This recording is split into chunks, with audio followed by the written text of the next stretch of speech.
आपल्यासोबत यशवंत किल्लेदार आहेत. आपण त्यांच्याशीच बोलणार आहोत. यशवंतजी, सर्वात पहिलं तुमचं खूप खूप अभिनंदन. कसं पाहता की काल ज्या पद्धतीचा निकाल आपल्या बाजूने लागला आहे, तुम्ही सुद्धा निकालानंतर राज ठाकरेंना भेटायला गेला होता. काय भावना होत्या कालच्या?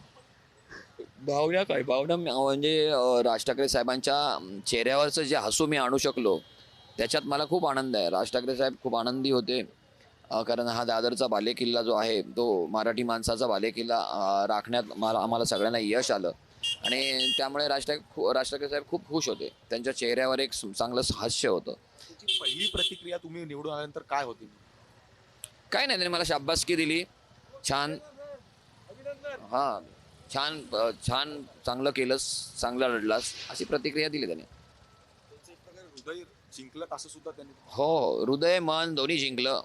दोघांच्याही भावना तशा होत्या. की बालेकिल्ला राखल्यामुळे दोघांचंही हृदय आणि मन दोन्ही गोष्टी मी जपलेल्या आहेत.